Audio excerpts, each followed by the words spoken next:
ये रहे आपके सामाजिक विज्ञान के पूरे किताब के बहुविकल्पीय प्रश्न, और ये रहे पूरे किताब के लघु उत्तरीय प्रश्न, और ये रहे पूरे किताब के दीर्घ उत्तरीय प्रश्न। हेलो दोस्तों, स्वागत है आप सभी का। आज की इस वीडियो में आपको बताएंगे क्लास 10th सामाजिक विज्ञान 2024 में आज की इस वीडियो से आपका 70 में 70 नंबर बिल्कुल पक्का हो जाएगा, क्योंकि आज की यह वीडियो क्लास 10 सामाजिक विज्ञान का महा मैराथन क्लास है। आज की इस वीडियो में आपका पूरा का पूरा सामाजिक विज्ञान मात्र एक वीडियो में खत्म करने वाला हूं। ये वीडियो आपके लिए वरदान होने वाली है, क्योंकि आज की इस वीडियो को देख लेते हो तो आपका 70 नंबर सामाजिक विज्ञान में कोई नहीं रोक पाएगा, ब्रह्मा भी नहीं रोक पाएंगे, क्योंकि आज की यह वीडियो पूरे किताब से जितने भी मोस्ट इंपॉर्टेंट ऑब्जेक्टिव क्वेश्चन है, लॉन्ग आंसर है, शॉर्ट आंसर है, सारे पूरे किताब के जितने भी रिपीटेड क्वेश्चन है उनको लिख कर लेकर आ चुका हूं। और आज की इस वीडियो में उन सभी को आपको बताने वाला हूं अच्छे तरीके से, और गारंटी देकर बोला हूं कि बोर्ड एग्जाम में इससे बाहर आपको एक भी प्रश्न नहीं देखने को मिलेंगे। 100% नहीं, 1000% की गारंटी लेता हूं कि इस वीडियो को देख लेते हो तो आपका एक भी क्वेश्चन इससे बाहर बोर्ड एग्जाम में नहीं पूछा जाएगा। ये वन शॉट वीडियो है, पूरे किताब का वन शॉट वीडियो है। आज की इस वीडियो में आपका पूरा किताब खत्म हो जाएगा, और इस वीडियो को जो स्टूडेंट देख लेता है शुरू से लास्ट तक बिना स्किप किए देख लेता है, यानी कि इस वीडियो को जो स्टूडेंट लास्ट तक देखेगा उसका 95% कोई नहीं रोक पाएगा। गारंटी देकर बोल रहा हूं, क्योंकि इस वीडियो में आपको बहुविकल्पीय प्रश्न देने वाला हूं, लघु उत्तरीय प्रश्न बताने वाला हूं, सारे जितने भी इंपॉर्टेंट है, दीर्घ उत्तरीय प्रश्न भी बताने वाला हूं पूरे किताब के, ठीक है ना। इस वीडियो को लास्ट तक देख लोगे तो पेपर में 100% गारंटी है कि फोड़ कराओगे, 100% गारंटी है। देखते हैं कि कौन वीर जो है ये लास्ट तक वीडियो को देखता है। जो ही लास्ट तक वीडियो को देखेगा उसका 95% फिक्स हो जाएगा, और ये लास्ट तक वीडियो थोड़ी ना कोई देख पाएगा। जो वीर होगा, जो जिसको पढ़ने का जुनून होगा, जो बोर्ड एग्जाम में टॉप करना चाहता होगा, वही इस लास्ट तक वीडियो को देखेगा। अगर आपने अभी तक कुछ भी नहीं पढ़ाई किया है तभी भी आप देखकर इस वीडियो से 95% बिल्कुल फिक्स कर लोगे, और आपने सारी चीजें पढ़ लिया तो आपके लिए तो बहुत ज्यादा इंपॉर्टेंट है, क्योंकि देख सकते हैं बहुत मेहनत से सारी चीजें तैयार किया हूं। मोस्ट इंपॉर्टेंट, इससे बाहर आपके बहुविकल्पीय प्रश्न एक भी नहीं पूछे जाएंगे। और हाँ, इनका पीडीएफ भी मिलेगा, बताऊंगा कहां पर आपको पीडीएफ मिलेगा, सारी चीजें बताऊंगा।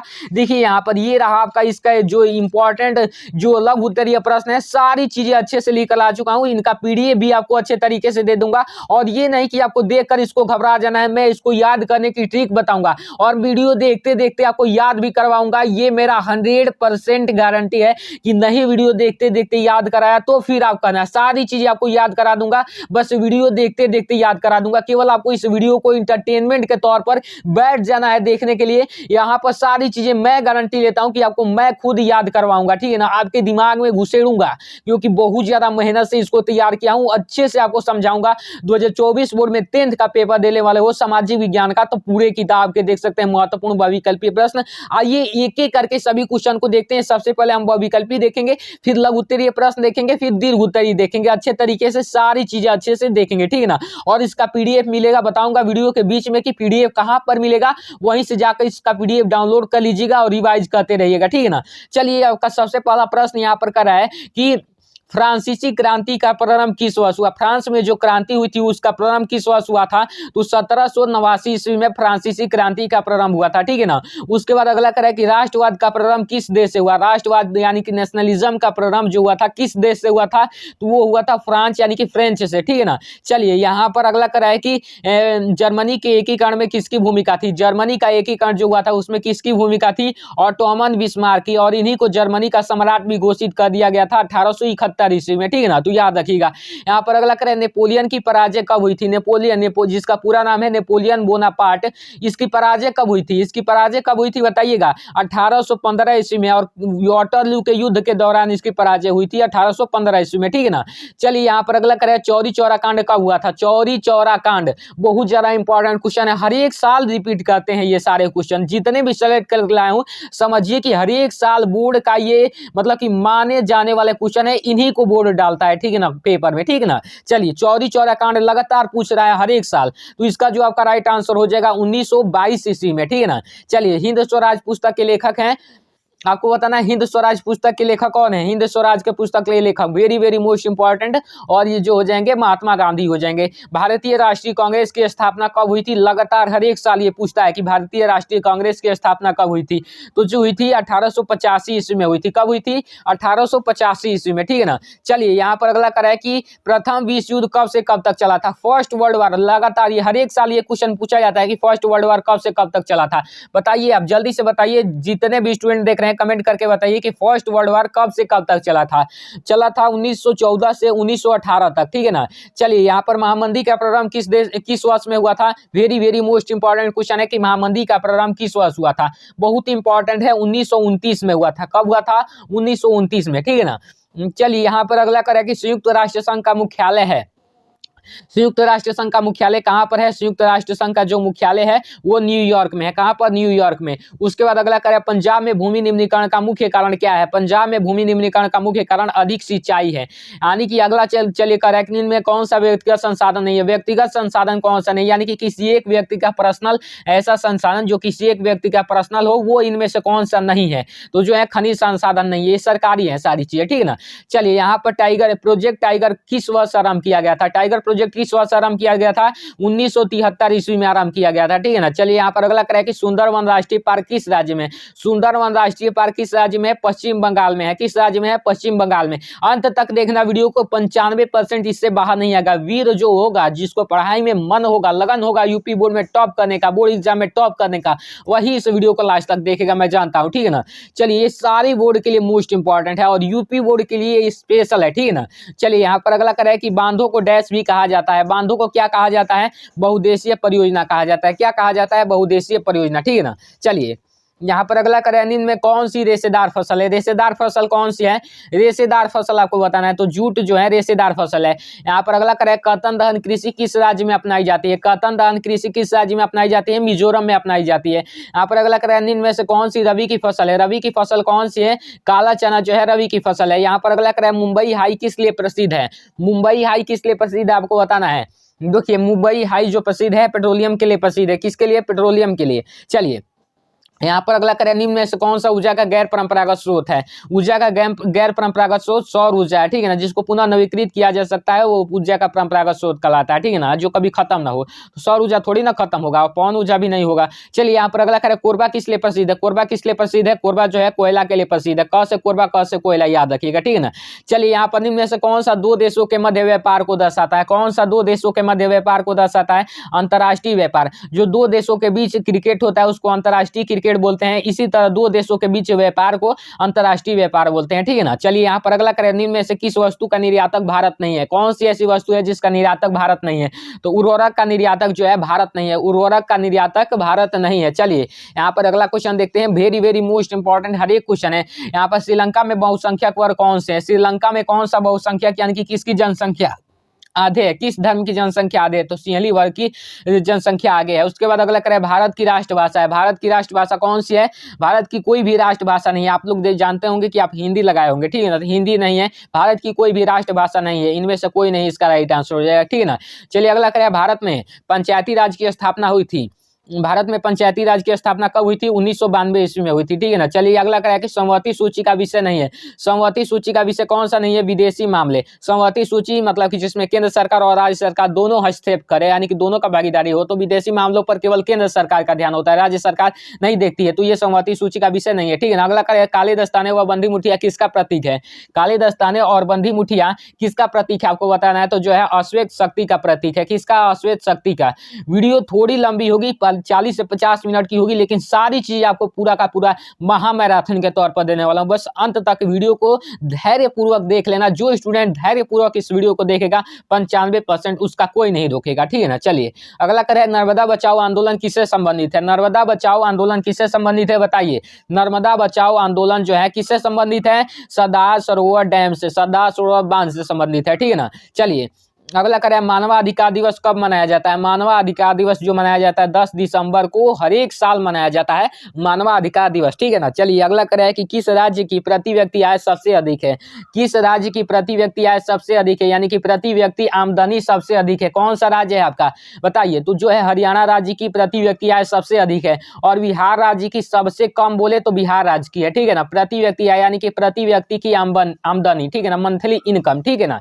चलिए अगला करें कि मानव विकास सूचकांक के लिहाज से किस देश की स्थिति बेहतर है। मानव विकास सूचकांक के लिहाज से किस देश की स्थिति बेहतर है, कौन सा देश है आप बताइए, कौन सा देश है। म्यांमार की स्थिति बहुत बेहतर है, कौन सा, म्यांमार, ठीक है ना। अगला करें कौन सा विकसित देश है। विकसित देश कौन सा है बताइए, विकसित देश कौन सा है। तो विकसित देश जो है फ्रांस है। विकसित देश कहने का मतलब कि ऐसा देश जो पहले से डेवलप हो चुके हैं, चाहे एजुकेशन में हो, चाहे आपका टेक्नोलॉजी में हो, चाहे आपका वॉर में हो, यानी कि लड़ाई में हो, जो एटम बम हो गए, परमाणु न्यूक्लियस, इन सारी चीजों में जो डेवलप हो चुके हैं पहले से, तो वो फ्रांस हो जाएगा। रही बात भारत की, तो भारत विकासशील देश के अंतर्गत आता है, यानी कि जो प्रोग्रेस में है, ठीक है ना। तो विकासशील देश बोले तो भारत आ सकता है, ठीक। चलिए यहाँ पर अगला करें सार्वजनिक और निजी क्षेत्र के आधार पर विभाजित है।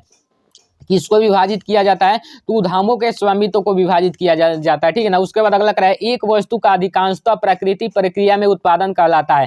प्राकृतिक प्रक्रिया में उत्पादन अधिकांशतः प्राथमिक क्षेत्र में होता है। प्राकृतिक जब भी आए तो समझिएगा प्राथमिक, प्राकृतिक जब भी आए तो समझिएगा प्राथमिक होगा, ठीक है ना। चलिए अगला करें कि जीडीपी से क्या तात्पर्य है। जीडीपी यानी कि सकल घरेलू उत्पाद, यहाँ पर देखिए कहाँ पर है सकल घरेलू उत्पाद, यही क वाला ऑप्शन है। जीडीपी यानी कि सकल घरेलू उत्पाद इसका मतलब होता है। मनरेगा कब चलाया गया था। MNREGA very very most important question. MNREGA यानी कि महात्मा गांधी रोजगार गारंटी अधिनियम, ये कब चलाया गया था, 2005 में चलाया गया था। कब, 2005 में। मनरेगा 2005 लिखा आता है, तो 2005 में चलाया गया था, ठीक। चलिए यहाँ पर अगला करें विश्व व्यापार की संगठन की स्थापना हुई थी। विश्व व्यापार संगठन की स्थापना कब हुई थी, 1 जनवरी 1995 में हुई थी। कब हुई थी, 1 जनवरी 1995 में। अगला करें विश्व व्यापार संगठन का मुख्यालय कहाँ पर है। विश्व व्यापार संगठन का मुख्यालय कहाँ पर है, very very most important question है। जेनोवा में है। कहाँ पर, जेनोवा में। कहाँ पर है, जेनोवा में। चलिए यहाँ पर एक और क्वेश्चन है, यानी कि आपको यहाँ पर 40 क्वेश्चन हमने दे दिया। भारत में उपभोक्ता सुरक्षा अधिनियम कब पारित किया गया था, 1986 में पारित किया गया था। उपभोक्ता सुरक्षा अधिनियम यानी कि कंज्यूमर प्रोटेक्शन एक्ट जिसको बोलते हैं, कब पारित किया गया था, 1986 में। और इसका पीडीएफ भी मिलेगा। पीडीएफ कहाँ मिलेगा आपको बता देता हूँ, डिस्क्रिप्शन में। कैसे मिलेगा आपको बता देता हूँ, डिस्क्रिप्शन में, वीडियो के डिस्क्रिप्शन में मैंने अपने व्हाट्सएप ग्रुप का लिंक दिया है। व्हाट्सएप ग्रुप का लिंक दिया है, व्हाट्सएप ग्रुप का लिंक दिया है, उसको जाकर ज्वाइन कर लोगे तो वहां पर आपको पीडीएफ अच्छे से प्रोवाइड हो जाएगा। व्हाट्सएप ग्रुप को ज्वाइन कर लोगे। और कैसे ज्वाइन करना है साइड स्क्रीन पर देख लीजिएगा। बहुत सारे स्टूडेंट को समझ नहीं आ रहा है, तो ऐसे ही आपको ज्वाइन करना है, देख लीजिएगा कैसे ज्वाइन करना। वीडियो के टाइटल पर आपको क्लिक करना है। टाइटल पर क्लिक करने के बाद व्हाट्सएप ग्रुप लिंक के नीचे हरे रंग का बटन है, उस पर क्लिक कर देना है।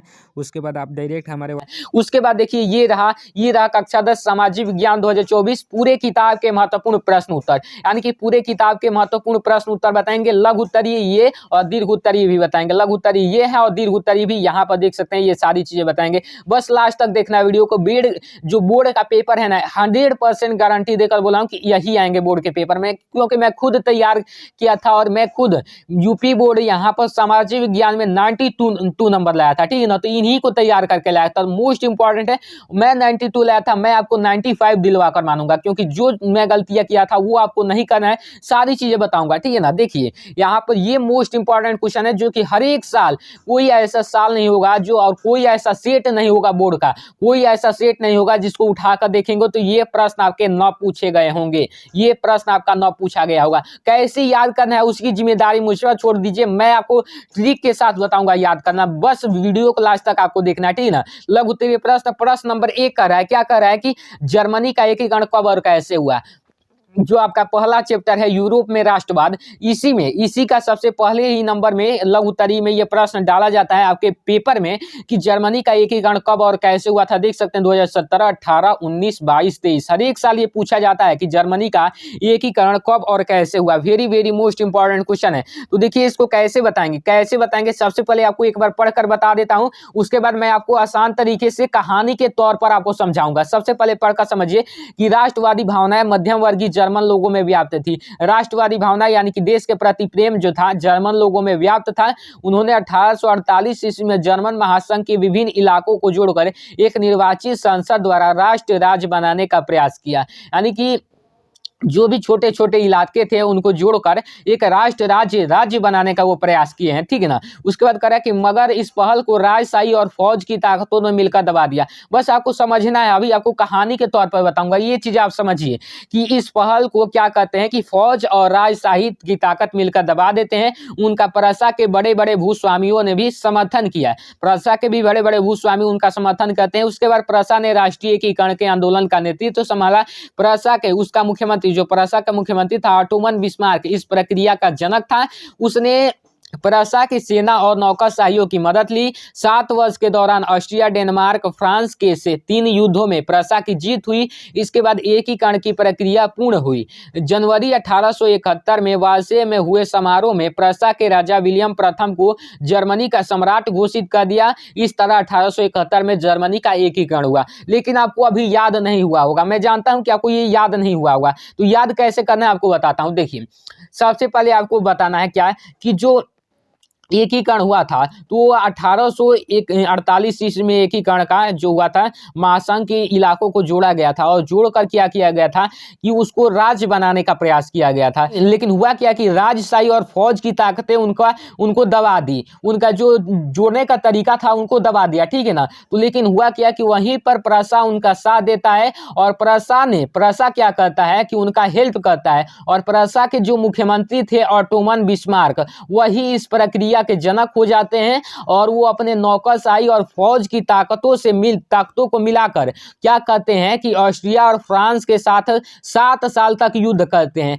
और इनमें इनकी जीत हो जाती है, प्रशा की जीत हो जाती है। और जैसे ही प्रशा की जीत होती है तो वो जर्मनी के एकीकरण की प्रक्रिया पूर्ण कर लेते हैं और पूर्ण कर लेते हैं तो जर्मनी का एकीकरण 1871 में हो जाता है। उनके ही एक थे राजा विलियम प्रथम, उन्हीं को जर्मनी का सम्राट घोषित कर दिया जाता है। लेकिन इनका जो मेन जनक होते हैं ऑटोमन बिस्मार्क होते हैं। तो इसी तरीके से आपको कहानी के तौर पर याद करना है। अभी आगे भी जितने भी क्वेश्चन है उनको अच्छे से कहानी के तौर पर बताऊंगा। देखिए, ये मोस्ट इंपॉर्टेंट हर एक साल, देखिए 2018, 20, 22, 23 लगातार पूछ रहा है कि रॉलेट एक्ट क्या था, उसका विरोध कैसे किया गया, उसका क्या परिणाम हुआ। रॉलेट एक्ट क्या था तो देखिए यहाँ पर पढ़िए, उसके बाद मैं ट्रिक बताऊंगा याद करने की, बस पढ़िए अभी। रॉलेट एक्ट सन 1919 में पारित एक ऐसा कानून था जिसमें भारतीयों पर किसी तरह के मुकदमा चलाए बिना शंका के आधार पर गिरफ्तार कर 2 साल के लिए जेल में बंद कर दिया जा सकता था। यानी कि देखिए, रॉलेट एक्ट जो अंग्रेजों द्वारा पारित ऐसा कानून था जिसमें ये 1919 में पारित किया गया था, जिसमें यदि भारतीय कोई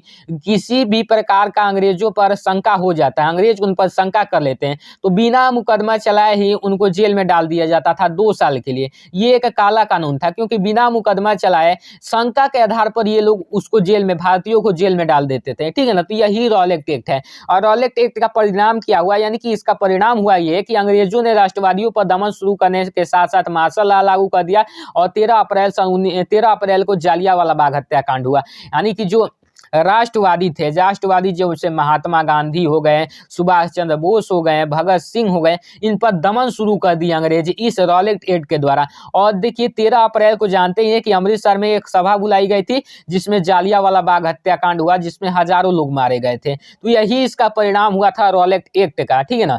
विरोध कैसे हुआ, इसका विरोध कैसे हुआ, भारत के लोगों द्वारा रॉलेट एक्ट का विरोध निम्न प्रकार से किया गया। यानी कि भारत के लोग रॉलेट एक्ट का विरोध करते हैं, कैसे करते हैं, विभिन्न शहरों में रैली जुलूसों का आयोजन किया गया, यानी कि कई सारे शहरों में रैली जुलूस निकाले गए। उसके बाद रेलवे वर्कशॉप के कामगार हड़ताल पर चले गए। कई शहरों में दुकानदारों ने दुकान बंद करके हड़ताल जताया, यानी कि कई ऐसे शहर थे जिसमें दुकानदार जो थे दुकान बंद कर दिए और अपना हड़ताल पर चले गए। तो इसका विरोध ऐसे हुआ, ठीक है ना। उसके बाद देखिए अगला करा है कि महात्मा गांधी द्वारा चलाए गए किन्हीं 3 आंदोलनों के बारे में लिखिए। ये जो क्वेश्चन है आपके ये शॉर्ट आंसर में भी देता है और लॉन्ग आंसर में भी डाल देता है। तो क्या करना है कि लॉन्ग आंसर में थोड़ा बढ़ाकर लिख देना है और शॉर्ट आंसर में थोड़ा संक्षिप्त में लिख देना है। देखिए कई बार पूछ रहा है 2018, 2020, 2022, 2023 और प्री बोर्ड यहाँ पर देखिएगा तो ऊपर वाला भी क्वेश्चन प्री बोर्ड में पूछा गया था, द्विवार्षिक में भी पूछा गया था। तो हर एक साल ये क्वेश्चन रिपीट करते हैं। तो देखिए इसको कैसे लिखेंगे, महात्मा गांधी द्वारा चलाए गए 3 आंदोलन निम्न है। कौन कौन से हैं, सबसे पहला है चंपारण सत्याग्रह। चंपारण सत्याग्रह में देखिए चंपारण सत्याग्रह जो बिहार में किए थे महात्मा गांधी, शुरू इनका पहला ही शुरू आंदोलन चंपारण था, ठीक है ना। तो इसमें क्या लिखेंगे, 1917 में इन्होंने बिहार के चंपारण क्षेत्र का दौरा किया और वहां के किसानों को दमनकारी बागान व्यवस्था के खिलाफ सत्याग्रह करने के लिए प्रेरित किया। हुआ क्या था कि चंपारण में नील की खेती अंग्रेज करवाते थे, 3 कठिया प्रणाली लागू हुआ था, तो उन्हीं को खत्म करने के लिए गांधी जी जाते हैं 1917 ईस्वी में बिहार राज्य का दौरा करते हैं चंपारण में, ठीक है ना। तो चंपारण सत्याग्रह में ये लिख देंगे। उसके बाद गुजरात सत्याग्रह आता है। गुजरात सत्याग्रह में क्या लिखेंगे, देखिए 1917 ईस्वी में गुजरात के खेड़ा जिले में किसानों की मदद के लिए सत्याग्रह किया, क्योंकि फसल खराब हो जाने और प्लेग की बीमारी के कारण किसान लगान नहीं चुका पा रहे थे, जबकि सरकार उनसे लगान जबरन वसूल कर रही थी। देखिए 1917 में ही गुजरात सत्याग्रह हुआ। गुजरात सत्याग्रह में गुजरात के खेड़ा जिले में हुआ क्या था कि जो किसानों की जो फसलें भाई साहब खराब हो चुकी थी, और फसलें खराब हो चुकी थी और प्लेग नामक बीमारी फैल चुकी थी, जो चूहों के काटने से फैलती थी, चूहों से फैलती थी, ठीक है ना। चूहों से फैलती थी, जैसे कोरोना वायरस था, तो सेम उसी प्रकार उस समय प्लेग बीमारी थी। कई जो थे मजदूर वो घर वापस चले गए उसी बीमारी के कारण। लेकिन उसी महामारी में जो किसान के जो सरकार थी वो लगान वसूली में छूट देने से इनकार कर दी, यानी कि लगान वसूली जो होता है माफ करने से इनकार कर दी थी। तो उसके लिए गांधी जी वहां पर गए थे, गुजरात सत्याग्रह किए थे, ठीक है ना।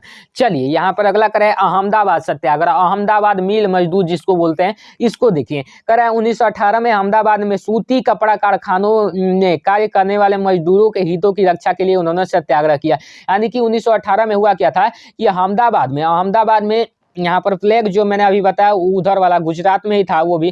तो गुजरात में देखिए, गुजरात में ही ये खेड़ा सत्याग्रह जैसे मैंने बताया, तो खेड़ा भी गुजरात में ही है, तो गुजरात में ही ये अहमदाबाद सत्याग्रह भी हुआ। तो वहाँ पर भी प्लेग बीमारी फैली थी और हुआ क्या था कि कई मजदूर घर वापस आ गए थे। तो मजदूरों की देन कहना था कि हमारी वेतन बढ़ा दिया जाए, लेकिन जो कारखाने के मालिक थे वो वेतन अपना उनका नहीं बढ़ाना चाहते थे। तो यहाँ पर महात्मा गांधी जाकर सत्याग्रह करते हैं और मजदूरों का 15% वेतन बढ़वाते हैं। तो देखिए यहाँ पर यही कर रहा है कि 1918 में अहमदाबाद के सूती कारखानों के कार्य कर रहे हैं मजदूरों के हितों की रक्षा के लिए सत्याग्रह चालू किया, ठीक है ना। चलिए यहाँ पर अगला मोस्ट इंपॉर्टेंट क्वेश्चन क्या कर रहा है कि 1929 की महामंदी का भारत पर क्या प्रभाव पड़ा।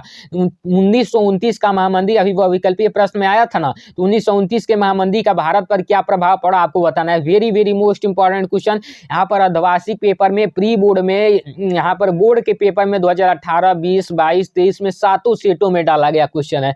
देखिए पढ़िए अच्छे से। क्या कर रहा है कि 1929 के महामंदी का भारत पर भी प्रभाव पड़ा। महामंदी ने भारतीय व्यापार को फौरन प्रभावित किया, यानी कि महामंदी जो आई तो भारतीय व्यापार यानी कि भारत की जो भी व्यापारी चीजें थी उनको सबसे पहले प्रभावित किया। 1928 से 1934 के बीच भारत में गेहूं की कीमत 50% गिर गई भाई साहब। यानी कि जैसे महामंदी आई, महामंदी की जैसे शुरुआत हुई तो भारत में गेहूं की कीमत 50% गिर गई। मतलब कहने का है कि यदि 12 रुपए केजी गेहूं है तो 6 रुपए घटकर हो गया, 6 रुपए केजी हो गया। तो 50% कीमतें गिर गई। शहरी निवासियों के मुकाबले किसानों और काश्तकारों को ज्यादा नुकसान हुआ। जी भाई साहब होगा ही, क्योंकि शहर के लोग तो कीन कर खरीद कर खा रहे हैं, तो खरीद कर खा रहेंगे तो उनको फायदा ही है, लेकिन किसानों को बहुत ज्यादा नुकसान हुआ क्योंकि आधा मतलब दाम घट गया, तो किसानों को तो नुकसान होगा ही। यहाँ पर यद्यपि कृषि उत्पादों की कीमत तेजी से नीचे गिरी, लेकिन सरकार ने लगान वसूली में छूट देने से इनकार कर दिया।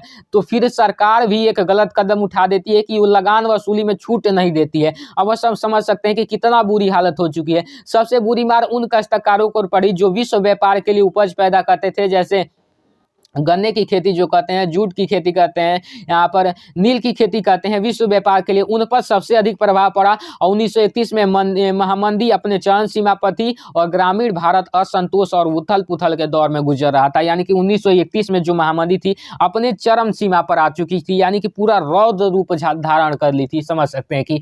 उसके बाद अगला कर रहे हैं मोस्ट इंपॉर्टेंट क्वेश्चन की भूक्षरण से आप क्या समझते हैं। भूक्षरण से आप क्या समझते हैं, इसे रोकने के लिए कोई 4 उपाय बताइए। वेरी मोस्ट इंपॉर्टेंट क्वेश्चन है, हर एक साल बोर्ड में ये पूछा जाता है। देखिए 2019 में पूछा गया, 2020 में पूछा गया, 2022 में पूछा गया, 2023 में पूछा गया। यहाँ पर प्री बोर्ड हाफ ईयरली में हर एक साल ये क्वेश्चन डाले जाते हैं। तो देखिए इसको कैसे लिखेंगे कि भूक्षरण का अर्थ, यानी कि भूक्षरण का मतलब क्या है। भूक्षरण का आप मतलब जानते हैं कि भूमि का क्षरण होना यानी कि कटना। तो समझिए इसको कैसे लिखेंगे। इसमें लिखेंगे कि मिट्टी का कटाव का अर्थ है भूमि की उर्वरा शक्ति का नष्ट होना। जी बिल्कुल, यानी कि मिट्टी का जब कटाव होगा तो मिट्टी का ऊपरी परत परत हट जाएगा, जो उपजाऊ परतें होती है वो हट जाती है, तो भूमि की उपजाऊ शक्ति कम हो जाती है। यहाँ पर दूसरे शब्दों में मिट्टी की ऊपरी परत को कोमल व उपजाऊ कणों को प्राकृतिक कारकों जैसे जल, नदी, वर्षा तथा वायु आदि प्रक्रमों द्वारा एक स्थान से हटाया जाना ही भूमि को शीघ्र बंजर बना देता है। भारत के लगभग 1/4 कृषि भूमि कटाव से प्रभावित है। देखिए क्या लिखना है भूक्षरण के अर्थ में कि देखिए भूमि के ऊपरी परत, ऊपरी उपजाऊ परत को बाह्य कारक जैसे कि वर्षा, नदी, यहाँ पर जल आदि द्वारा एक स्थान से दूसरे स्थान तक ले जाना भूक्षरण कहलाता है। इससे कृषि पर बहुत ज्यादा प्रभाव पड़ता है, जमीन बंजर हो जाती है और भारत के लगभग 1/4 कृषि भूमि इससे प्रभावित है। इसी तरह से आपको लिख देना बनाकर, ठीक है ना। चलिए अगला करें, यहाँ पर इसमें लिखेंगे कि भूक्षरण रोकने के उपाय। भूक्षरण को कैसे रोकेंगे, तो भूक्षरण को रोकने के लिए वनारोपण या काफी मात्रा में पेड़ लगाने से मृदा अपरदन की प्रक्रिया रोकी जा सकती है। जी बिल्कुल सही बात है, जितना से जितना अधिक पेड़ लगाओगे तो वो पेड़ क्या करता है कि मिट्टी को बहने से रोकता है, ठीक है ना। बारिश होता है तो पेड़ मिट्टी दहने से बचाता है, तो उनकी जड़ें जो होती है मिट्टी को बांधे रखती है, इस कारण मिट्टी एक स्थान से दूसरे स्थान तक नहीं जाती है। तो आपको ज्यादा से ज्यादा पेड़ लगाना है। उसके बाद यहाँ पर बड़े खेतों में पट्टियों को बांधकर फसलों के बीच की घास पट्टियां उगाई जाती है, ये पवनों द्वारा चलित बल को भी कम करता है। जी बिल्कुल सही, बिल्कुल सही। जो बड़े बड़े खेत होते हैं उसमें पट्टियां बनाई जाती है जिसको मेढ़ बोलते हैं, उसको बना देंगे तो उससे क्या होगा कि जितने भी हवाएं चलेगी तो वो अपने साथ क्या नहीं कि मिट्टी को नहीं लेकर जाएगी, ठीक है ना। या फिर बाढ़ भी या फिर पानी भी तेजी से आएगा तो उसको वो रोकेगा और मिट्टी को एक स्थान से दूसरे स्थान तक जाने से रोक देगा। वर्षा का भी पानी आएगा तो, ठीक है ना। चलिए यही चीज आपको लिख देना है। उसके बाद एक और है कि नदियों पर बांध बनाकर जल के वेग को कम करके मृदा अपरदन को रोका जा सकता है। जी हाँ, नदी पर बांध बनाकर भी जल के वेग को कम करके और मृदा अपरदन को रोका जा सकता है, क्योंकि नदी के पास ही ज्यादा मृदा अपरदन होते हैं, तो बांध बनाकर इसको रोका जा सकता है। ये चीज आप लिख देंगे, ठीक है ना। उसके बाद अगला कराए पशुचारण पर प्रतिबंध लगाकर कृषि प्रणाली में सुधार करके भी मृदा अपरदन को नियंत्रित किया जा सकता है। पशुचारण जो होता है, पशु लोग चराते हैं तो होता क्या है कि पशु के जो खुर होते हैं यानी कि उसका जो पैर होता है उसमें फंस कर मिट्टी एक स्थान से दूसरे स्थान तक चली जाती है, उनके कटाव हो जाता है, उनके जहां पर वो पैर रखते हैं वहां की मिट्टी कट जाती है। तो इस पर प्रतिबंध लगाकर भी इसको मृदा अपरदन को रोका जा सकता है। तो ये भी समझ लीजिएगा, इसको भी लिख दीजिएगा, ठीक है ना। अगला यहाँ पर देखिए क्या कर रहा है, अगला देखिए अच्छे से, अगला देखिए अच्छे से क्या कर रहा है। अगला कह रहा है यहाँ पर कि भारतीय कृषि की 3 विशेषताएं लिखिए। भारतीय कृषि की 3 विशेषताएं कौन कौन सी आपको लिखना है। तो भारतीय कृषि की 3 विशेषताएं कौन कौन सी है, 2020, 21, 22 और 23 में भी ये पूछा गया था। 2023 में भी ये क्वेश्चन डाला गया था, मैं देखा था 2023 के पेपर में ये क्वेश्चन आया था, ठीक है ना। तो भारतीय कृषि की 3 विशेषता कौन कौन से हैं बताना है। तो देखिए भारतीय कृषि की 3 विशेषता निम्न है। सबसे पहला देखिए, चाहे वो आपका हानि हो और चाहे वो आपका विशेष मतलब कि लाभ हो, वो इसी में आ जाएगा, वो विशेषता में ही आ जाएगा। तो विशेषता में प्रकृति पर निर्भरता, भारतीय कृषि जो है प्रकृति पर निर्भर करती है, यानी कि प्रकृति पर निर्भर करने का मतलब कि जब बारिश होगा तो फसलें अच्छी होगी, बारिश नहीं होगा तो फसलें अच्छी नहीं होगी। तो वही चीज इसमें लिख देना कि भारतीय कृषि मानसूनी वर्षा पर निर्भर करती है। यही कारण है कि वर्षा की पर निर्भरता भारतीय कृषि की अर्थव्यवस्था को सर्वाधिक प्रभावित करता है। जिस वर्ष मानसूनी वर्षा नियमित होती है, कृषि उत्पादन भी यथेष्ट मात्रा में होता है। यानी कि जिस वर्ष देखिए भारतीय कृषि जो है वर्षा पर निर्भर करती है, और जिस वर्ष वर्षा ठीक ठाक होगा यानी कि फसल के लिए अच्छा होगा तो उस वर्ष फसल आपकी अच्छी होगी, और जिस वर्ष कम होगा उस वर्ष फसल आपकी अच्छी नहीं होगी। तो ये एक बग है भारतीय कृषि की, तो ये ही विशेषता में लिख देंगे कि भारतीय कृषि की ये विशेषता है। उसके बाद कृषि की निम्न उत्पादकता, कृषि की निम्न उत्पादकता में क्या लिखेंगे कि भारत में कृषि उपजों की प्रति हेक्टेयर उत्पादन अपेक्षाकृत अन्य देशों से कम है। यानी कि प्रति हेक्टेयर जो उत्पादन है भारतीय कृषि का, वो और देशों से, जो भी अलग अलग देश है जैसे रूस हो गया, अमेरिका हो गया, चाइना हो गया, इनसे कम है। प्रति श्रमिक की दृष्टि से भारत में कृषि श्रमिक की औसत वार्षिक उत्पादन केवल $105 है, $105 केवल है। इसमें 85 से गुना कर देंगे तो आपका रुपए में निकल जाएगा, आपका इसको 85 से गुना करेंगे तो इसका रुपए में निकल जाएगा। तो मान लीजिए कि लगभग 9,000 रुपए के करीब आएगा, यानी कि प्रति श्रमिक वार्षिक जो उत्पादन है मात्र 9,000 रुपए हैं इंडिया में, एवरेज बताया जा रहा है, ठीक है ना। तो ये कृषि की निम्न उत्पादकता के कारण है, क्योंकि खाद्य फसलों की भी प्रमुखता इसमें हो सकती है। खाद्यान्न भी खाद वगैरह के कारण इसकी निम्न उत्पादकता होती है, कम उत्पादकता होती है, यानी कि कम उत्पादन होता है। निम्न मतलब कम, ठीक है ना, उपज कम होता है। उसके बाद अगला क्या है, खाद्यान्न फसलों की प्रमुखता। खाद्यान्न फसलों की प्रमुखता क्या है? खाद्यान्न फसलों की प्रमुखता ये है कि भारत कृषि में खाद्यान्न फसलों की प्रमुखता रहती है, क्योंकि 100 करोड़ से अधिक जनसंख्या के भरण पोषण के लिए ऐसा किया जाना आवश्यक है। बढ़ती जनसंख्या के भरण पोषण के लिए 65% भागफल यानी कि 65.8% भागी पर खाद्यान्न फसलें तथा शेष भाग पर व्यापारिक फसलें उगाई जाती है। भारत में जितने भी लोग हैं भाई साहब, देखिए क्या होगा कि सरकार भी ये कहती है कि जितने भी लोग हैं उनको भरण पोषण हो सके, तो जितना पर्याप्त उनके लिए जितना पर्याप्त भूमि होगा, मतलब कि 100 लोग हैं, मान लीजिए कि 100 लोग हैं, तो 100 लोग 1 बीघा खेत बोएंगे तब जाकर खाएंगे। तो वो भी सरकार ध्यान देती है कि कितना परसेंट खेत पर खाने वाली फसलें बोई गई है और कितना परसेंट पर व्यापारिक फसलें बोई गई है। तो आपको बोना कितने परसेंट पर है? 65.8% भाग पर खाद्यान्न फसलें बोई जाती है इंडिया में, और अन्य शेष जो भाग बच जाते हैं उसमें व्यापारिक फसलें बोई जाती है। व्यापारिक फसलें यानी कि जिनका व्यापार होता है, जिनको बेचा जाता है, वो फसलें बोई जाती है, ठीक है ना। चलिए शेष समझ में आ गया। उसके बाद अगला क्या है कि गन्ने उत्पादन के लिए अनुकूल भौगोलिक दशा लिखिए। वेरी मोस्ट इंपॉर्टेंट क्वेश्चन, और ये क्वेश्चन आपके लॉन्ग आंसर में भी डाला जाता है। कैसे डाला जाता है? गन्ना, चावल, गेहूं के उत्पादन के लिए भौगोलिक दशा लिखिए। तो इन तीनों को आपको अच्छे तरीके से बताऊंगा, अच्छे से समझना, सारी चीजें आपको बताऊंगा, ठीक है ना। देखिए यहाँ पर कह रहा है कि गन्ने के उत्पादन के लिए भौगोलिक दशा आपको बताना है, तो उत्तर में क्या लिखेंगे कि गन्ने के उत्पादन के लिए निम्नलिखित भौगोलिक दशाएं आवश्यक है। कौन कौन से भौगोलिक दशाएं आवश्यक है? सबसे पहले हम लिखेंगे जलवायु। जलवायु में क्या लिखेंगे? गन्ना उष्णार्द्र जलवायु की उपज है। गन्ने की कृषि के लिए निम्नलिखित जलवायु उपयुक्त रहती है, यानी कि कौन सी जलवायु गन्ने की कृषि के लिए उपयुक्त मानी जाती है, आपको बताना है। तो देखिए यहाँ पर क्या लिखेंगे, सारी चीज आपको अच्छे से समझना है। सबसे पहले हम तापमान लिखेंगे। तापमान क्यों लिखेंगे? इसमें बताना है कि गन्ने की खेती के लिए आपका तापमान कितना होना चाहिए। तो तापमान देखिए कितना होना चाहिए, सबसे फर्स्ट यहाँ पर बनाएंगे। पहले का इस तरीके से रोमन अंक में लिखेंगे। तापमान में लिखेंगे उष्ण कटिबंधीय पौधा होने के कारण गन्ने की फसल के लिए उच्चतम तापमान, उच्च तापमान अर्थात प्रायः 20 से 35 डिग्री सेल्सियस की आवश्यकता होती है। यानी कि गन्ने की खेती के लिए तापमान जो होना चाहिए ये 20 से 25 डिग्री तक होना चाहिए, मात्र, इससे अधिक नहीं होना चाहिए, ठीक है ना। तब जाकर गन्ने की फसल अधिक होगी। और वर्षा कितना चाहिए गन्ने की फसल के लिए? तो देखिए कह रहे हैं कि गन्ने की फसल के लिए अधिक नमी की आवश्यकता होती है। जी हाँ, ये तो बात सही है। आप जानते ही होंगे, गाँव से होंगे, तो गन्ने की फसल अत्यधिक नमी, यानी कि जो खाल खेत होता है, यानी कि ढल्ला पर जो खेत होता है, जो उसी खेत में ये गन्ने की फसल ज्यादा उगाई जाती है। तो यहाँ पर देखिए गन्ने की फसल के लिए अधिक नमी की आवश्यकता होती है, अतः गन्ना 100 से 150 सेंटीमीटर वर्षा वाले भागों में उगाया जाता है, ठीक है ना। गन्ना जिस भाग में, जहाँ पर भी, जिस एरिया में, जिस भी क्षेत्र में 100 से 150 सेंटीमीटर वर्षा होगा वहीं पर उगाया जाता है। और ना यदि कम वर्षा वाले क्षेत्र भी हैं तो वहां पर सिंचाई द्वारा गन्ना उगाया जाता है। किसके द्वारा? सिंचाई करके, मशीनों से, ठीक है ना। चलिए अगला करा है कि मिट्टी, यानी कि गन्ना के लिए मिट्टी कौन सी उपयुक्त है? तो गन्ना की खेती के लिए गन्ना अनेक प्रकार की मिट्टियों में उगाया जा सकता है, लेकिन भारत की लावा युक्त मिट्टी गन्ना की खेती के लिए अच्छी मानी जाती है। लावा युक्त जो मिट्टी होती है वो गन्ना की खेती के लिए उपयुक्त मानी जाती है। तो मिट्टी में आप ये लिख दोगे, ठीक है ना।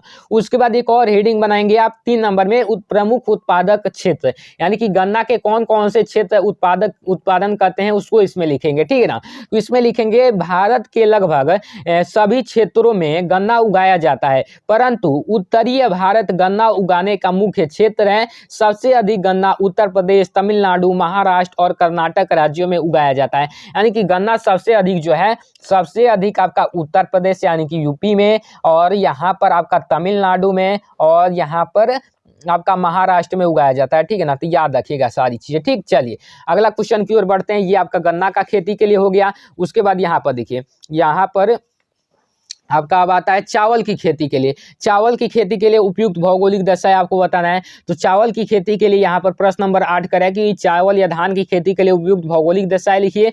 देख सकते हैं 2018 में, 2020 में, 2022 में और 2023 में हर एक साल पूछा जाता है। तो इसको कैसे लिखेंगे? लिखेंगे कि चावल के उत्पादन के लिए निम्नलिखित भौगोलिक दशाएं आवश्यक है। सबसे पहला लिखेंगे चावल के लिए उष्ण और आर्द्र जलवायु बहुत अनुकूल है। चावल की कृषि के लिए निम्न जलवायु उपयुक्त रहती है। कौन सी जलवायु उपयुक्त रहती है? है तो सबसे पहला हम बनाएंगे तापमान। तापमान कितना चाहिए? चावल या धान उगाने के लिए उच्च तापमान 25 डिग्री से अधिक होना चाहिए, यानी कि चावल की खेती के लिए आपको तापमान कितना चाहिए? 25 डिग्री से अधिक होना चाहिए। उसके बाद देखिए दूसरा नंबर बनाएंगे वर्षा। सेम इसी पैटर्न पर आपको लिखना है। वर्षा में लिखेंगे कि इसके लिए औसत वार्षिक वर्षा 100 सेंटीमीटर से अधिक होनी चाहिए और कम वर्षा वाले क्षेत्रों में यह सिंचाई के द्वारा ये भी उगाया जा सकता है, ठीक है ना। चलिए यहाँ पर अगला लिखेंगे मिट्टी, यानी कि धान की यानी कि चावल की खेती के लिए उपयुक्त मिट्टी कौन सी है? तो दोमट उपजाऊ मिट्टी इस जिसमें काफी समय तक पानी इकट्ठा रह सके, यह फसल के लिए उपयोगी है। जलोढ़ मिट्टी चावल के लिए आदर्श मानी जाती है। जलोढ़ मिट्टी जो जल द्वारा लाई गई मिट्टी है, नदियों द्वारा लाई गई मिट्टी, वो चावल की खेती के लिए अत्यधिक उपयुक्त मानी जाती है, समझ सकते हैं, ठीक है ना। चलिए ये मिट्टी में आप लिख दोगे और उसके बाद आप लिखोगे प्रमुख उत्पादक राज्य की कौन कौन से राज्य चावल की उत्पादन करते हैं। तो चावल अधिकतर पश्चिम बंगाल, उत्तर प्रदेश, पंजाब और हरियाणा के क्षेत्रों में अत्यधिक उगाए जाते हैं, यानी अत्यधिक होते हैं, ठीक है ना। तो उत्पादक राज्य में ये लिख दोगे, ठीक। उसके बाद इसी तरीके से आपको गेहूं की खेती के लिए लिख देना। हर एक साल ये भी पूछा जाता है। और लॉन्ग आंसर में कैसे देगा? चावल, गेहूं और गन्ने की खेती के लिए अनुकूल भौगोलिक दशा लिखिए। तो ये तीनों चीज आपको उसमें लिख देना होगा। सेम इन चीजों को तैयार करोगे तो इनसे आपका लॉन्ग आंसर भी तैयार हो जाएगा, ठीक है ना। तो इसमें आपका गेहूं की खेती के लिए कैसे लिखना है, देखिए इसके लिए आपको तापमान चाहिए 14 डिग्री से 18 डिग्री। नवंबर दिसंबर में बोया जाता है तो 14 से 18 डिग्री आपका तापमान चाहिए। वर्षा चाहिए 50 से 75 सेंटीमीटर वार्षिक और मिट्टी चाहिए दोमट मिट्टी और उत्पादक राज्य पंजाब, हरियाणा, राजस्थान, उत्तर प्रदेश और बिहार लिख दोगे तो आपका आसानी से ये इसका भी नंबर मिल जाएगा, ठीक है ना। चलिए यहाँ पर अभी लॉन्ग आंसर भी बताना है, सारी चीजें आपको बताऊंगा, बस वेट कीजिए और आपको महामैराथन के तौर पर इससे बाहर एक भी क्वेश्चन आपके बोर्ड एग्जाम में नहीं आएंगे।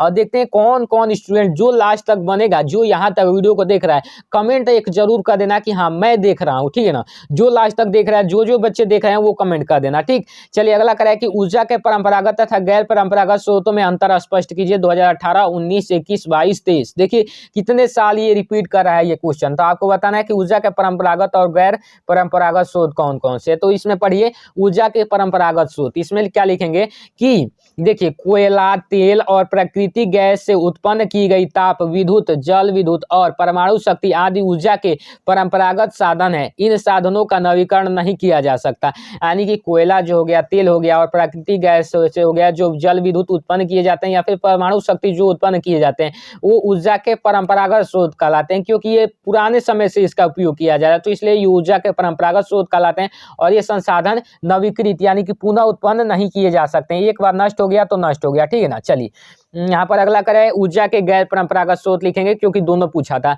ऊर्जा के गैर परंपरागत स्रोत में लिखेंगे सूर्य, वायु, ज्वार भाटे, जियोथर्मल, बायोगैस आदि ऊर्जा के गैर परंपरागत साधन है। ये साधन नवीकरणीय योग है, यानी कि इन साधनों को नवीकृत किया जा सकता है, ठीक। चलिए तो यही बताना है कि ऊर्जा के परंपरागत स्रोत में जिनको नवीकृत नहीं किया जा सकता है, ऊर्जा को गैर परंपरागत स्रोत में जिनको नवीकृत किया जा सकता है। इनमें सूर्य, वायु और ज्वार भाटे आदि चीज आ जाएंगी और उसमें जो है कोयला, तेल, पेट्रोलियम ये सारी चीजें आ जाएंगी, ठीक। चलिए यहाँ पर अगला मोस्ट इंपॉर्टेंट क्वेश्चन जो आता है सिविक्स से, अगला most important, very very most important है। देखिए सबसे पहले 2019, 20, 21, 22, 23 हर एक साल पूछ रहा है, हर एक साल वार्षिक हर एक पेपर में ये आया था। यहाँ पर कह रहा है कि सत्ता की साझेदारी क्यों जरूरी है, एक तर्क दीजिए। तो उत्तर में लिखेंगे कि सत्ता की साझेदारी जरूरी है भाई साहब। क्यों जरूरी है? क्योंकि विभिन्न सामाजिक समूहों के बीच टकराव का अंदेशा कम हो जाता है। जो भी सामाजिक समूह है जैसे जाति, धर्म, इनके बीच टकराव का अंदेशा कम हो जाता है। क्यों हो जाता है अभी बाद में बताऊंगा, थोड़ी देर रुकना। ये सामाजिक समूह टकराव, हिंसा और राजनीतिक अस्थिरता का रूप ले लेते हैं, इसलिए सत्ता में हिस्सा दे देना राजनीतिक व्यवस्था के अस्तित्व के लिए अच्छा होता है। बहुसंख्यक समुदाय की इच्छा को बाकी सब पर थोपना देश की अखंडता के लिए घातक हो सकता है, इसलिए सत्ता में साझेदारी जरूरी है। सत्ता का बंटवारा लोकतांत्रिक व्यवस्थाओं के लिए ठीक है। देखिए कैसे ये जो होता है कि ये क्यों दिया जाता है, विभिन्न सामाजिक समूहों के बीच टकराव का अंदेशा क्यों कम हो जाता है सत्ता की साझेदारी से।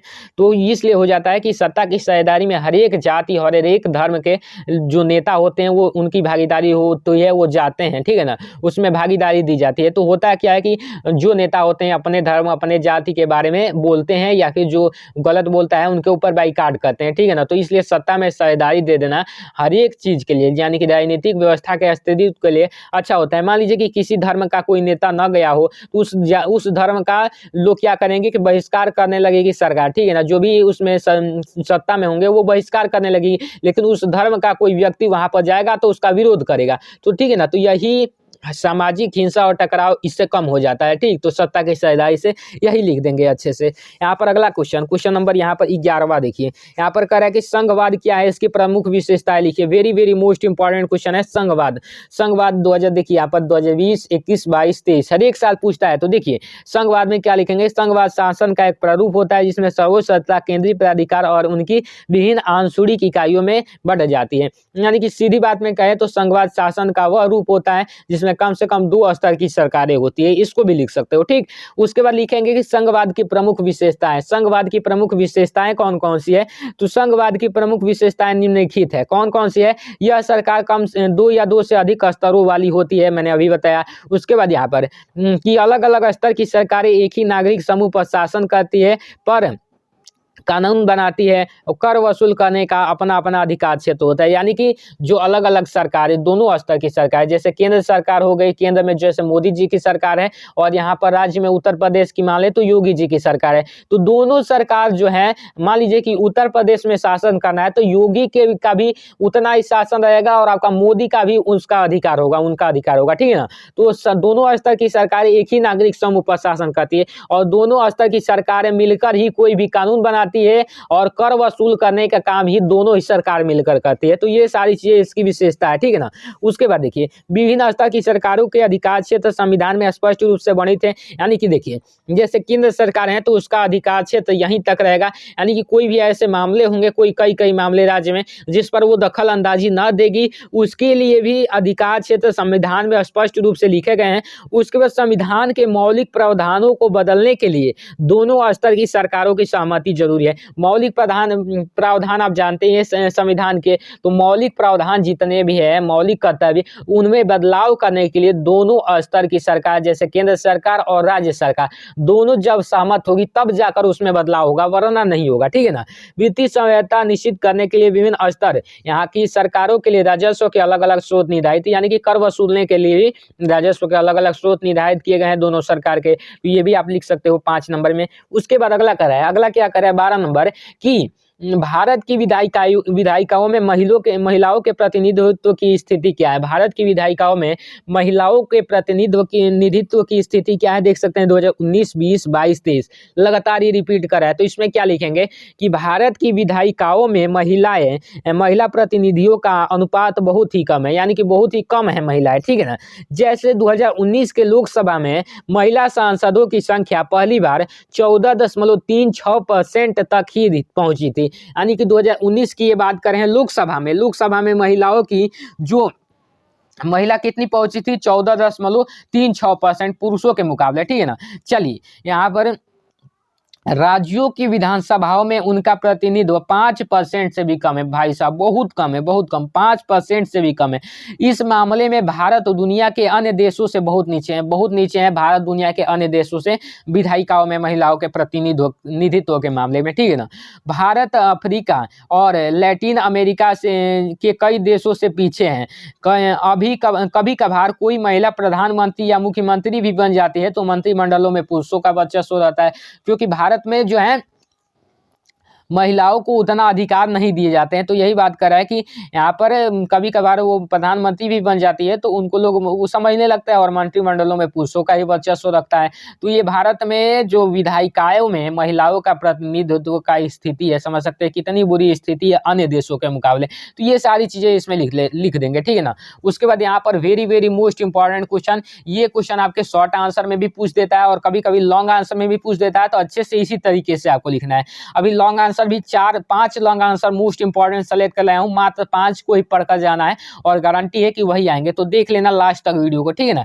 चलिए अगला करें कि राष्ट्रीय आय तथा प्रति व्यक्ति आय में क्या अंतर है, स्पष्ट कीजिए और विवेचना कीजिए। यहाँ पर 2019, 20, 22, 23 हर एक साल पूछ रहा है। तो राष्ट्रीय आय में लिखेंगे राष्ट्रीय आय और प्रति व्यक्ति आय में अंतर। राष्ट्रीय आय में यहाँ पर एक साइड कॉलम बनाएंगे और एक साइड कॉलम में प्रति व्यक्ति आय बनाएंगे। राष्ट्रीय आय में लिखेंगे कि राष्ट्रीय अथवा लाभांश उत्पादन के साधनों द्वारा किसी एक निश्चित समय में उत्पादन किए गए प्रत्येक पदार्थ एवं सेवा की वास्तविक या शुद्ध मात्रा होती है। उसके बाद प्रति व्यक्ति आय में लिखेंगे कि प्रति व्यक्ति का अभिप्राय देश के एक व्यक्ति को निश्चित समय में यानी कि 1 वर्ष में प्राप्त होने वाला आय यानी कि पैसा है, ठीक है ना। चलिए अगला यहाँ पर लिखेंगे कि राष्ट्रीय आय किसी देश में वर्ष भर उत्पादित की गई वस्तुओं एवं सेवाओं के मौद्रिक मूल्य का संपूर्ण योग होता है। वहीं प्रति व्यक्ति आय किसी देश के राष्ट्रीय आय को उस देश के कुल जनसंख्या से भाग देने पर जो प्राप्त होता है वही प्रति व्यक्ति आय होता है। ये लिख देंगे प्रति व्यक्ति आय इक्वल टू वास्तविक राष्ट्रीय आय बटा जनसंख्या का आकार, जितना भी जनसंख्या होगा उससे भाग कर दोगे तो निकल जाएगा, ठीक है ना। उसके बाद यहाँ पर अगला करा है कि वैश्वीकरण से आप क्या समझते हैं। वैश्वीकरण से आप क्या समझते हैं, टिप्पणी दीजिए। 2018, 20, 21, 23 में पूछा गया। तो वैश्वीकरण यानी कि व्यापार का ये होता है। तो पढ़िए इसको क्या करें कि वैश्वीकरण का अर्थ एक ऐसी व्यवस्था से है जिनमें किसी भी देश की अर्थव्यवस्था विश्व के अन्य अर्थव्यवस्था के से विदेशी व्यापार एवं विदेशी अन्य निवेशों के साथ जोड़ा जाता है। यानी कि वैश्वीकरण के कारण आज विश्व के विभिन्न देशों के बीच वस्तुओं, सेवाओं, तकनीकों तथा श्रम का आदान प्रदान हो सकता है। यानी कि विश्व का वैश्वीकरण जो होता है यानी कि व्यापार, उसी को हम वैश्वीकरण बोलते हैं। विश्व यानी कि जो 2 देशों के मध्य व्यापार होगा उसी को यानी कि एक लैंग्वेज में वैश्वीकरण बोला जाता है। वैश्वीकरण के कारण ही 2 देशों के मध्य यहाँ पर व्यापार होता है। यहाँ पर वस्तुओं का आदान प्रदान होता है, सेवाओं का आदान प्रदान होता है, तकनीकों का आदान प्रदान होता है। किसके कारण होता है, वैश्वीकरण के कारण ही होता है। तो इसमें लिख देंगे, ठीक है ना। चलिए एक और क्वेश्चन बचा हुआ है, क्वेश्चन नंबर 15। क्वेश्चन नंबर 15 केवल बच गया, वेरी मोस्ट इंपॉर्टेंट है। उसके बाद आपका लघु उत्तरीय प्रश्न खत्म हो जाएगा। तो देखिए क्या करें कि मनरेगा है यानी कि महात्मा गांधी रोजगार गारंटी अधिनियम 2005, नरेगा 2005 के उद्देश्यों की व्याख्या कीजिए। 2019, 20, 22, 23 हर एक साल पूछता है, ठीक है ना। तो इसमें क्या लिखेंगे कि केंद्र सरकार ने भारत के लगभग 625 जिलों में काम का अधिकार लागू करने के लिए एक कानून बनाया। इसे ही महात्मा गांधी राष्ट्रीय रोजगार गारंटी अधिनियम 2005 मनरेगा के नाम से जाना जाता है, ठीक है ना। केंद्र सरकार क्या किया है कि भारत के 625 जिलों को काम का अधिकार देने की, 100% काम देना है तो देना है, तो इसका अधिकार दी थी, जिसको ही महात्मा गांधी रोजगार गारंटी अधिनियम मनरेगा के नाम से जाना जाता है। और ये कब लागू हुआ, 2005 में लागू हुआ। तो याद रखिएगा। इसके प्रमुख उद्देश्य निम्न है। इसके उद्देश्य क्या है कि उन सभी लोगों को जो काम करने में सक्षम है और उन्हें काम की जरूरत है को सरकार द्वारा वर्ष में 100 दिन का रोजगार गारंटी दी जाती है। यानी कि जो लोग काम करने में सक्षम है, वो काम चाहते हैं, उनको सरकार द्वारा 100 दिन के लिए काम दिया जाता है, काम की गारंटी दी जाती है, ठीक है ना। उसके बाद साल में 100 दिन, ठीक है ना, याद रखिएगा। यदि सरकार रोजगार उपलब्ध कराने में असफल रहती है तो वह लोगों को बेरोजगारी भत्ता देती है। यानी कि बेरोजगारी भत्ता पैसा सरकार देती है, ठीक है ना, अगर काम कराने में असफल हो जाती है तो, ठीक है। तो यहाँ पर देख सकते हैं, ऐसे ही आपको लिख देना मनरेगा में। तो ये आपका लघु उत्तरीय पूरा का पूरा कंप्लीट हो गया। अब आइए देख लेते हैं कौन सा प्रश्न आपका दीर्घ उत्तरीय प्रश्न। तो आइए देखते हैं दीर्घ उत्तरीय प्रश्न कौन कौन से है। अच्छे से सारी चीजें देखना है आपको, सारी चीजें अच्छे से समझा दूंगा।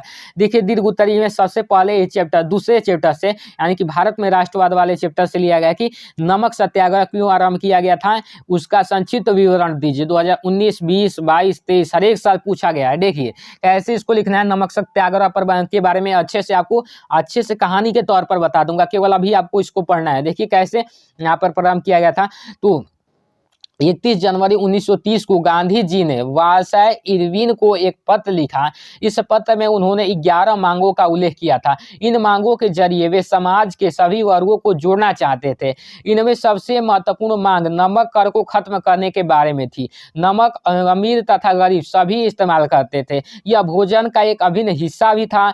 इसलिए नमक पर कर और उसके उत्पादन पर सरकारी इजारातों में महात्मा गांधी ने ब्रिटिश सरकार का सबसे दमनकारी पहलू बताया था, ठीक है ना। चलिए महात्मा गांधी का यह पत्र एक चेतावनी की तरह था। उन्होंने लिखा था कि यदि 11 मार्च से पहले इन मांगों को नहीं माना गया तो कांग्रेस सविनय अवज्ञा आंदोलन शुरू कर देगी। अभी बताऊंगा आपको कहानी के तौर पर, ठीक है ना। अभी पढ़िए। इरविन झुकने को तैयार नहीं थे। महात्मा गांधी ने अपने 78 विश्वस्त वॉलंटियरों के साथ नमक यात्रा शुरू कर दी। यह यात्रा साबरमती में गांधी जी के आश्रम से 240 किलोमीटर दूर डांडी नामक गुजराती तटीय कस्बे में जाकर खत्म होनी थी। और 6 अप्रैल को दांडी पहुंचे और उन्होंने समुद्रों का पानी उबालकर नमक बनाना शुरू कर दिया। इस तरह ये कानून का उल्लंघन कर दिए गांधी जी, और इसी तरह गांधी जी ने नमक सत्याग्रह शुरू करके नमक कानून को तोड़ा। देखिए अब आपको तो ये सारी चीजें याद नहीं हुई होगी तो आपको बता देता हूँ, समझा देता हूँ कहानी के तौर पर, तो समझिए। देखिए हुआ क्या था कि 31 जनवरी 1930 को गांधी जी जो थे 31 जनवरी 1930 को वायसराय इरविन को पत्र लिखते हैं और उसमें 11 मांग वो देते हैं और उन मांगों से वो चाहते क्या थे कि जितने भी धर्म है, जितने भी जातियां हैं, उनको जोड़ा जा सके। लेकिन उनमें से जो इम्पोर्टेंट मांग थी वो नमक कर को समाप्त करने की थी और नमक कर को समाप्त करने की थी। और गांधी जी कहे हैं, इरविन को पत्र लिखकर कहे हैं कि यदि आप इस जो पत्र लिख रहा हूँ इसको 11 से पहले 11 तारीख से पहले नहीं मानते हो तो कांग्रेस जो है एक सविनय अवज्ञा आंदोलन चालू करेगी, सविनय अवज्ञा आंदोलन चालू करेगी। तो वो जो इरविन है 11 मार्च से पहले जो मांग को नहीं मानते हैं वो ठुकरा देते हैं। तो गांधी जी क्या कहते हैं, गांधी जी ये कहते हैं कि अपने 78 अनुयायी जो थे, सहपाठी थे, उनके साथ नमक यात्रा प्रारंभ कर देते हैं और साबरमती से लेकर डांडी तक 240 किलोमीटर चलते हैं और वहां पर समुद्र के किनारे जाकर नमक उबालकर इस कानून को तोड़ देते हैं। तो कहानी के रूप में समझ में आ गया कि नहीं आ गया? जी बिल्कुल आपको समझ में आ गया होगा। तो सेम यही चीज आपको लिख देना है। तो ये आपका नमक सत्याग्रह हो गया। उसके बाद अगला 2 नंबर प्रश्न क्या कर रहा है, पढ़िए अच्छे से कि भारत में पाई जाने वाली मिट्टी के किन्हीं 3 प्रकारों की विवेचना कीजिए। 2019, 20, 22, 23 देखिए कितने साल पूछ रहा है। तो इसमें लिखेंगे कि भारत में अनेक प्रकार के उच्चवच्च जलवायु, भू आकृतियां और वनस्पतियां पाई जाती है। इस कारण अनेक प्रकार की मृदाएं भी विकसित हुई है। तो देखिए कौन कौन सी मृदाएं विकसित हुई है, हर एक साल ये बोर्ड में पूछा जाता है एक इस पर विवेचना करने को। तो याद रखिएगा, ये देखिए सबसे पहले में हम लिखेंगे जलोढ़ मिट्टी और जलोढ़ मिट्टी में लिखेंगे भारत का संपूर्ण उत्तरीय मैदान जलोढ़ मृदा से बना है। यानी कि जो उत्तरी मैदान है जलोढ़ मृदा, यानी कि जल द्वारा जो लाई गई मृदा होती है उसको जलोढ़ मृदा बोलते हैं। तो संपूर्ण उत्तरीय मैदान जो है जलोढ़ मृदा से बना है। यह मृदा हिमालय के 3 नदी जैसे नदी तो सिंधु, गंगा और ब्रह्मपुत्र नदियों द्वारा लाए गए निपेक्षों से बना है, यानी कि उनके ही द्वारा लाए गए मिट्टियों से बना है। यह मृदा बहुत उपजाऊ होती है। यह मृदा गन्ना, चावल, गेहूं और आदि के लिए उपयुक्त मानी जाती है। और इस चीज को ऐसे भी लिख सकते हो कि जलोढ़ मृदा नदियों द्वारा लाई गई मिट्टी से बनती है। यह मृदा हिमालय के 3 नदियों जैसे सिंधु, गंगा आदि द्वारा लाई गई है और यह मृदा अत्यधिक उपजाऊ होती है, गन्ना, गेहूं, चावल के लिए उपयुक्त मानी जाती है। तो इस तरीके से भी लिख सकते हो। उसके बाद आप हेडिंग बनाएंगे काला मृदा। काली मृदा यानी कि काली मृदा में क्या लिखेंगे कि यह इन मृदा का रंग काला होता है। इन्हें रेगर मृदा भी कहते हैं। ये जो काली मृदा होती है इनको रेगर मृदा के नाम से भी जाना जाता है। काली मृदा कपास की खेती के लिए उपयुक्त मानी जाती है।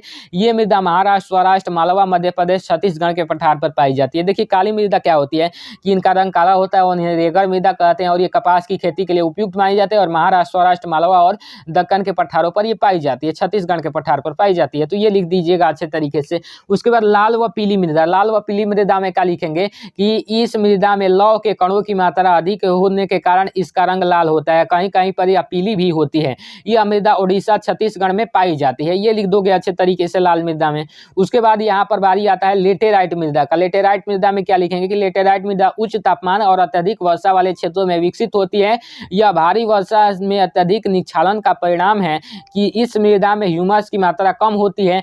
यह मृदा कर्नाटक, केरल, तमिलनाडु, मध्य प्रदेश, उड़ीसा तथा असम के पहाड़ी क्षेत्रों में पाई जाती है। इस तरीके से आप लेटेराइट मृदा में लिख दोगे। तो यही 4 लिख दोगे तो आपका फुल मार्क्स मिल जाएगा। कितने नंबर? आपके बोर्ड में 6 नंबर मिल जाएगा लॉन्ग आंसर में। हर एक साल ये पूछा जाता है। ठीक, चलिए यहाँ पर क्वेश्चन नंबर 3 देखिए क्या कर रहा है। क्वेश्चन नंबर 3 कर रहा है कि भारत में संघीय व्यवस्था की प्रमुख विशेषताओं का वर्णन कीजिए। हर एक साल पूछा जाता है 2019, 20, 21, 23।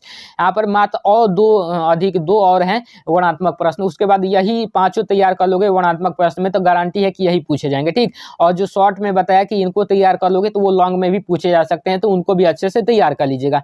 तो कह रहे कि भारत में संघीय व्यवस्था के किन्हीं प्रमुख विशेषताओं का वर्णन कीजिए। तो लिखेंगे कि भारतीय संघात्मक शासन की कुछ प्रमुख विशेषताएं निम्नलिखित है। सबसे पहला में लिखेंगे 2 स्तरीय शासन व्यवस्था।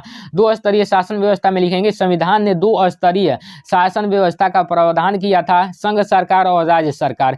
यहाँ पर बाद में पंचायतों और नगर पालिकाओं के रूप में संघीय शासन का तीसरा रूप जोड़ा गया था। ये 2 स्तरीय शासन में लिख देंगे। उसके बाद 2 नंबर में लिखेंगे शक्तियों का बंटवारा। शक्तियों का बंटवारा कैसे हुआ? संविधान में केंद्र और राज्य सरकारों के विधायी अधिकारों को 3 हिस्सों में बांटा गया। समवर्ती सूची पर केंद्र और राज्य दोनों सरकार दोनों कानून बना सकते हैं। तो ये शक्तियों का बंटवारा बटवारा में लिख देंगे अच्छे तरीके से।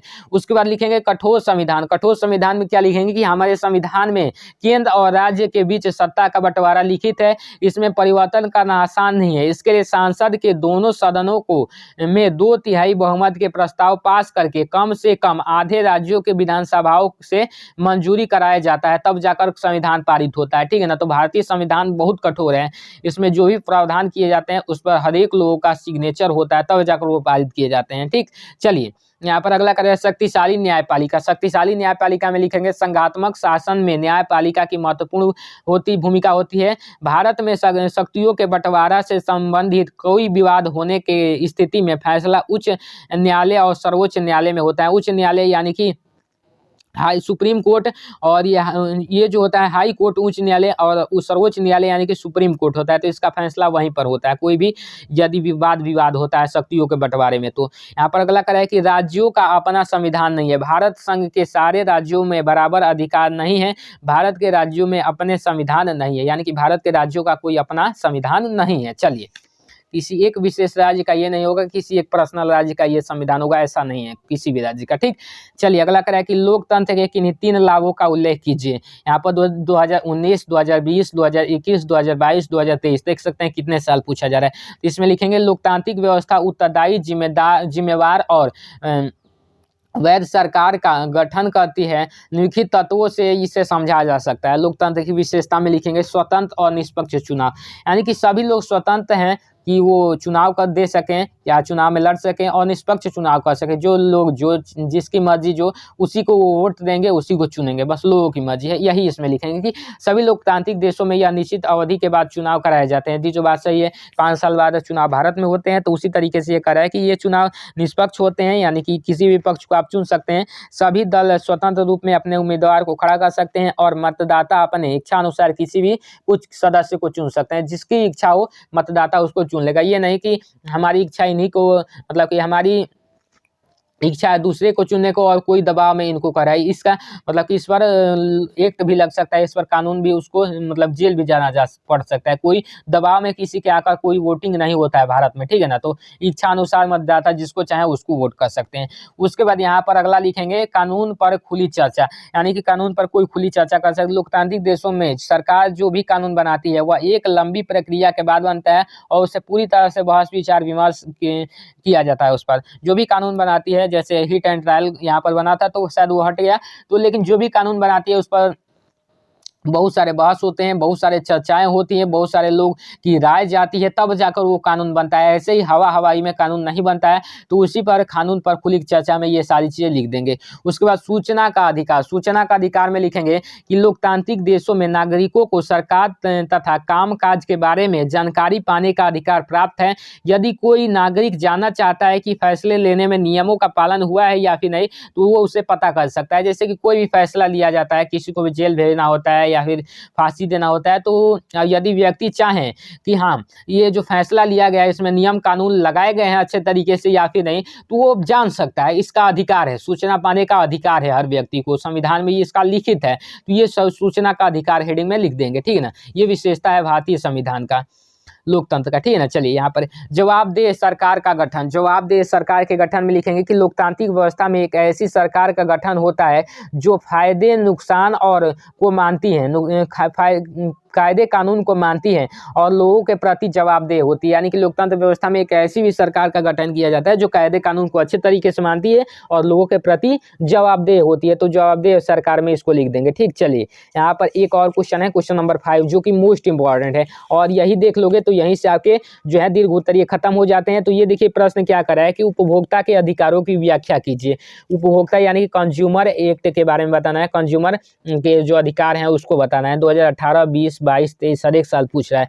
तो देखिए यहाँ पर व्यापारी लिखेंगे कि व्यापारी, दुकानदार और उत्पादक कई तरीकों से उपभोक्ताओं का शोषण करते हैं, अतः उपभोक्ता को जागरूक होना आवश्यक है। इसलिए उपभोक्ता के निम्न अधिकार दिए गए हैं। उपभोक्ता के अधिकार दिए गए हैं, उपभोक्ता यानी कि जो सामान खरीदता है उसके अधिकार दिए गए हैं, ठीक है ना। क्या क्या अधिकार दिया गया है? सुरक्षा का अधिकार दिया गया है उपभोक्ता को। सुरक्षा का अधिकार में क्या दिया गया जी, जब हम उपभोक्ता के रूप में बहुत सी वस्तुओं को और सेवाओं का उपयोग करते हैं तो हमें बाजीकरण और सेवाओं के प्रति सुरक्षा रहने का भी अधिकार होता है। यानी कि कोई भी उपभोक्ता को सुरक्षा देता है। जैसे देखते हैं कि किसी कारण जैसे बाइक होता है तो बाइक से किसी का एक्सीडेंट हो जाता है तो वो बाइक वाली जो कंपनी होती है उसको देती है फंड, ठीक है ना, पैसा देती है, तो सुरक्षा का अधिकार ही है, ठीक है ना। यहाँ पर अगला में 2 नंबर में लिखेंगे कि उत्पादकों के लिए आवश्यक है कि वे सुरक्षा नियमों और विनियमों का पालन करें। हाँ, उपभोक्ता के लिए भी ये जरूरी है यहाँ पर, ठीक है ना, उत्पादकों के लिए भी, ठीक है ना। यहाँ पर अगला करें सूचना का अधिकार। सूचना का अधिकार में क्या लिखेंगे, यहाँ पर लिखेंगे कि उपभोक्ता को यह अधिकार दिया गया है कि वे वस्तुओं का और सेवाओं के मूल्य की मात्रा और गुणवत्ता के बारे में जान सके। ये नहीं कि मान लीजिए कि कोई यहाँ पर दुकानदार है वो कह दे कि आपसे ये 50 रुपए का है लेकिन उसका रियल दाम जो है 25 रुपए है, तो वो आपको जानने का अधिकार है। उसे लेकर वहां पर देखेंगे दवाई पर तो वहां पर लिखा होगा जो दाम, वही आपको उसको देना है, ये आपका अधिकार है, ठीक है ना। तो यही जानने का आपका अधिकार है कि हाँ जो उसका मूल्य है वो सही है कि नहीं है, उसका क्वांटिटी सही है या फिर नहीं है, ठीक है ना, ये जानने का अधिकार है। जैसे तराजू पर वो तौलते हैं तो वो छुपा कर तौलते हैं, लेकिन आपका अधिकार है कि उसको जाकर देखें, ये आपका अधिकार है, ठीक है ना। तो वही इसमें लिखेंगे। यहाँ पर अगला कर है कि चुनने का अधिकार, यानी कि किस कैसे चुन सकते हैं क्या चीज, यानी कि जो सामान खरीदते हैं तो उनको भाई चुनना यानी कि पसंद आप करते हैं तो उसका भी अधिकार है। उपभोक्ता को यह अधिकार है कि वह वस्तुओं और सेवाओं को किस्म तथा उचित मूल्य की जानकारी रखे और एक ही विक्रेता है तो उपभोक्ता को पूर्ण अधिकार है कि वह इच्छा अनुसार ठीक मूल्य पर सही वस्तु का चुनाव करे, ठीक है ना। तो आपको ये अधिकार है कि आप वस्तु का चुनाव कर सकते हैं वहां पर जाकर, ये नहीं कि आपको कोई जबरन यही वस्तु दे तो यही खरीदना है, आपका अधिकार है उसको चुनने का। और अधिकार है कि आपको अच्छे रेंट पर, मतलब कि आपका जो भी अधिक रेंट बोलेगा तो आपको कम रेंट लगाकर जो भी उसका परफेक्ट मूल्य होगा उस पर आपको उसको खरीदना है, ठीक है ना, ये आपका अधिकार है। ठीक, चलिए अगला करा है कि 4 नंबर में करा है कि सुनवाई का अधिकार। सुनवाई के अधिकार में क्या लिखेंगे कि हर उपभोक्ता को यह अधिकार है कि उपभोक्ता के हितों से जुड़ी विभिन्न संस्थाएं उन्हें एक आश्वासन दे कि उनकी समस्या का पूरा ध्यान रखा जाएगा। मान लीजिए कि जो भी वस्तु आप खरीदते हैं तो जैसे कुकर खरीदते हो तो कुकर का जो कंपनी होती है वो आश्वासन देती है कि चाहे कोई सा भी दिक्कत हो मैं इसे ठीक करूंगा। रिपेयर आकर वो कहते हैं, घर पर आकर रिपेयर करते हैं, मिक्सर वगैरह जो भी खराब हो जाते हैं तो वो घर पर आकर रिपेयर करते हैं। तो यही आश्वासन वो देती है कि जो भी समस्या होगी उसका पूरा ध्यान रखा जाएगा, जो भी समस्या होगी वो कंपनी आकर आपको ठीक करके देगी, ठीक है ना। तो सुनवाई के अधिकार में ये लिख देंगे। तो देखिए आज हमने क्या किया, पूरा सारी चीजें देख लिया। ये आपके जो है ये देखिए ये आपके 5 हमने देख लिया, कौन कौन से 5 हमने दीर्घ उत्तरीय प्रश्न देख लिया। और इसका पीडीएफ मैं आपको बता दूं, पीडीएफ कहाँ मिलेगा, व्हाट्सएप ग्रुप पर मिलेगा। व्हाट्सएप ग्रुप का लिंक वीडियो के डिस्क्रिप्शन में हमने दे दिया है। तो सारी चीज़ों का पीडीएफ अच्छे तरीके से मैं बनाकर दे दूंगा और वहाँ से जैसे मैंने बताया वैसे ही आप तैयार कीजिए। ये लघु उत्तरीय प्रश्न थे, यहाँ पर देख लीजिए, वेरी वेरी मोस्ट इंपॉर्टेंट जितने भी लघु उत्तरीय प्रश्न थे इनको भी सारे लघु उत्तरीय प्रश्नों को मैंने कंप्लीट करा दिया अच्छे तरीके से। जितने भी लघु उत्तरीय थे आपको अच्छे तरीके से बता दिया। तो इसका भी मैं पीडीएफ दे दूंगा, अपने व्हाट्सएप ग्रुप को जाकर ज्वाइन कर लीजिएगा। सारी चीजों का पीडीएफ, यहाँ पर बहुविकल्पीय प्रश्न भी जो थे इनका भी पीडीएफ आपको अच्छे तरीके से दे दूंगा, ठीक है ना। और कॉपी कैसे लिखना है, सामाजिक विज्ञान की कॉपी कैसे लिखना है आपको उसका भी पीडीएफ दे दूंगा। एक टॉपर की कॉपी मेरे पास है तो उसका भी पीडीएफ दे दूंगा, जाकर वहां से देख लीजिएगा कि सामाजिक विज्ञान की जो है कॉपी आपको कैसे लिखना है, बेस्ट तरीका क्या है सामाजिक विज्ञान की कॉपी लिखने का, लॉन्ग आंसर उसमें कैसे लिखना है, शॉर्ट आंसर कैसे लिखना है, जो आंसर ना आए उसको बना कर कैसे लिखना है ताकि आपका एक भी नंबर ना कटे। सारी चीजें उस वीडियो में मैंने डिस्कस किया और उसमें मतलब पेपर में मैं आपको दे दूंगा, उसको आप अच्छे से देख लीजिएगा। और उस पर मैं वीडियो भी जल्द आने वाला हूँ कि सामाजिक विज्ञान की कॉपी कैसे लिखे, चैनल पर जल्द वीडियो आ जाएगी, बस वेट कीजिएगा, ठीक है ना। तो आज की वीडियो में आपको सारी चीजें बता दिया। आज की वीडियो में बस इतना ही, मैं मिलता हूँ आपको इसकी नेक्स्ट वीडियो में। वीडियो कैसी लगी कमेंट में जरूर बताइएगा। तब तक के लिए जय हिंद, वंदे मातरम।